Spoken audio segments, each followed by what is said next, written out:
আমি মামলা খাইয়ে জেলে গেলাম, কত নির্যাতন সহ্য করলাম। আমার বাসা থেকে ডিজে ভাইসা র্যাব আইসা তুলে নিয়ে যায় আমারে। আমি পাসপোর্ট পাই না।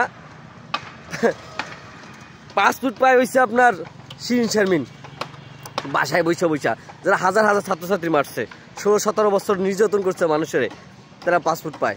পাসপোর্ট অফিসে আসছিলাম, এই দেখেন মানে পাসপোর্ট জমা দিছি 1 মাসের উপর হয়েছে। পাসপোর্টের জন্য ফর্ম জমা দিছি, কিন্তু আমাকে পাসপোর্ট অফিসে আবার দেখা করতে বলা হয়েছে। দেখা করলাম, দেখা করার পর বলতেছে ভাই আপনার নামে তো মামলা আছে, আপনার পাসপোর্ট দেওয়া যাবে না। এখন আমি বললাম যা ভাই মামলা তো গণঅভ্যুত্থানের মামলা, ঠিক আছে, আরও একটা মামলা আছে, আরও আছে মামলা, সেগুলো হইলেও সেই মোদি বিরোধী আন্দোলনের সময় মামলা, আরও 2টা মামলা আছে, ঠিক আছে। এখন বললেও হ্যাঁ ভাই এই মামলা নিষ্পত্তি না হওয়া পর্যন্ত আপনাকে পাসপোর্ট দেওয়া যাবে না।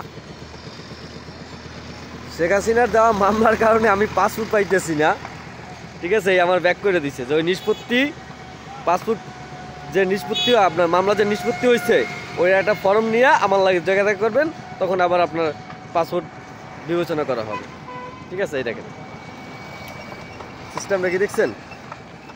এখন এদিকে আমরা শুনি যে এই যে স্বৈরাচার সরকারের স্পিকার শিরিন শারমিন তার বাসায় যাইয়া পাসপোর্ট করে আসে,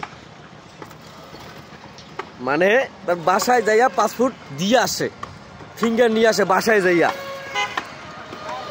মানে এই গণঅভ্যুত্থানে আসলে আমরা কি চাইলাম আর কি পাইলাম, আমাদের বিপ্লবটা আসলে কোথায় আটকাই রইল। আমি মামলা খাইয়ে জেলে গেলাম, কত নির্যাতন সহ্য করলাম। আমার বাসা থেকে ডিজে ভাইসা র্যাব আইসা তুলে নিয়ে যায় আমারে। আমি পাসপোর্ট পাই না। পাসপোর্ট পাই হয়েছে আপনার শিরিন শারমিন বাসায় বৈশা যারা হাজার হাজার ছাত্রছাত্রী মারছে, 16-17 বছর নির্যাতন করছে মানুষের, তারা পাসপোর্ট পায়। সেনাবাহিনী কার উপর আপনি বিশ্বাস রাখবেন? সেনাবাহিনীর উপরে? হ্যাঁ, হারারও মাদারচোদ, ঠিক আছে। বড় বড় নেতা দেশ পার করাই দিছে কারা? এই মাদারচোদের বাচ্চারা। এই সেনাবাহিনীর মতো মাদারচোদ আর নাই। এই মাদারচোদেরা শিরিন শারমিনের যে পাসপোর্ট দিয়ে আসে, আর আমার বারবার পাসপোর্ট অফিসে আসতে হয়, এই বলে 3-4 বার আসছি, পাসপোর্ট পাইতেছি না। তারা আমাকে বলছে থানা থেকে মামলা নিষ্পত্তি করার পরে। এখন মামলা প্রসঙ্গে আসেন, আসিফের সাথে দেখা করছি, আসিফ মাহমুদ, ওরে বলছি মামলা নিষ্পত্তি হয় নাই। আপনার আইন উপদেষ্টা আসিফ নজরুলের সাথে দেখা করছি, আসিফ নজরুলের সাথে দেখা করছি যে ভাই মামলাগুলা শেষ করেন, মামলা এখন নিষ্পত্তি হয় নাই, ঠিক আছে। মামলা শেখ হাসিনা দেওয়ার মামলা এখন আমার নিষ্পত্তি হয় নাই। এই মামলা কবে যাবে? হ্যাঁ, আদৌ কি মামলা কি আমাদের শেষ হবে নাকি শেখ হাসিনা আইসে আবার ওই মামলাটা আবার ঢুকাইব? আজব না বিষয়টা।